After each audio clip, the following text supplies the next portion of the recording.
जी बिल्कुल, जिस तरह से पीएसएल के मैचेस कराची में जारी हैं और अब दोबारा से 21 तारीख से लाहौर में मैचेस शुरू हो जाएंगे, लेकिन दूसरी तरफ अगर देखा जाए तो हाई परफॉर्मेंस सेंटर जो है उसके अंदर जो है वो रेड बॉल का कैंप लगा हुआ है। वो उस रेड बॉल के कैंप का मकसद ये है कि बांग्लादेश में जो टेस्ट सीरीज़ खेली जानी है, कौमी क्रिकेट टीम ने बांग्लादेश जाना है, उस हवाले से 2 से 3 अहम अपडेट्स हमारे पास हैं, वो हम आपको बताना चाहते हैं। जैसे कि आपको पता है कि सरफराज अहमद को पहले ही हेड कोच जो है वो मुकर्रर कर दिया गया है और उनके साथ जो है वो कप्तान भी शान मसूद को बरकरार रखा गया है। दौरा बांग्लादेश के अंदर ये दोनों जो अहम ओहदे हैं इसका बाकायदा जो है वो एक तरह से ऐलान भी कर दिया गया है। लेकिन अगर दूसरी तरफ हम देखें तो 2 और जिम्मेदारियां जो है जिसका हम बड़ी देर से इंतज़ार कर रहे थे कि वो सामने आने वाली हैं। और सिस्टम के अंदर पहले से वो 2 लोग थे, उमर गुल और असद शफीक। असद शफीक तो सेलेक्टर्स की जिम्मेदारियां भी सर अंजाम दे रहे थे और उमर गुल जो है वो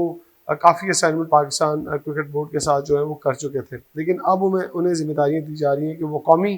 क्रिकेट टीम की रेड बॉल की टीम के साथ जो है वो बतौर बॉलिंग कोच जाएंगे और असद शफीक जो है वो बतौर बैटिंग कोच जाएंगे। अगर देखा जाए तो ये अगर सरफराज को, उमर गुल को और हम अगर असद शफीक को देखें तो ये बहुत इनकी क्रिकेट बहुत पास पास की क्रिकेट रही है और कहा यह जा रहा है कि जो सरफराज अहमद हैं उनको काफ़ी पावर्स दी गई हैं रेड बॉल की टीम को लेकर और सिलेक्शन के अंदर भी उनका बड़ा अहम किरदार है। और कहा यही जा रहा है कि जो विकेट कीपर के तौर पर जो है वो रोहिल नज़ीर को सरफराज अहमद के साथ जो है वो ज़रा ये कह रहे हैं कि रिप्लेस किया जाएगा और कहा यह जा रहा है कि उनको मौका दिया जाएगा। बांग्लादेश की जो सीरीज़ है वो इतनी आसान नहीं होगी क्योंकि बांग्लादेश के अंदर काफ़ी स्ट्रॉन्ग टीम समझी जाती है। और जब ये कैंप लगा था जिसमें रेड बॉल के कैंप के अंदर तमाम वो लोग जो कि टेस्ट टीम के बाकायदा मुस्तकिल रुकन हैं, उन्होंने वहाँ पर प्रैक्टिस सेशन किए। अगर बैटिंग की बात कीजिए तो बैटिंग के अंदर असद शफीक को देखा गया कि वो टीम के जो प्लेयर हैं उनको कुछ मदद फराहम कर रहे थे कि लंबी इनिंग्स कैसे खेलनी है, स्पिनर्स को कैसे खेलना है। दूसरी तरफ उमर गुल जो थे वो बॉलर्स को जो वो दिखा रहे थे कि किस तरह से उन्होंने जो है वो बॉल को स्विंग करना है, किस तरह से लंबे स्पेल किए जा सकते हैं, किस तरह से आप ओपोनेंट टीम को जो है वो जल्द आउट कर सकते हैं। रिवर्स स्विंग के हवाले से भी वो हमने देखा कि प्लेयर्स को दिखाई दिए बताते हुए। इस सारी जो मैंने आपको बताई है अब तक की खबरें और डेवलपमेंट, इसके पीछे जो है वो मेन किरदार आकिब जावेद का है। उन्होंने बड़ी गहरी दिलचस्पी जो है वो रखी है रेड बॉल के कैंप के अंदर, क्योंकि पीएसएल के अंदर उनकी एसएच कोई इतनी इन्वॉल्वमेंट नहीं है, ना ही वो किसी टीम के साथ अटैच हैं। लेकिन फिर भी जो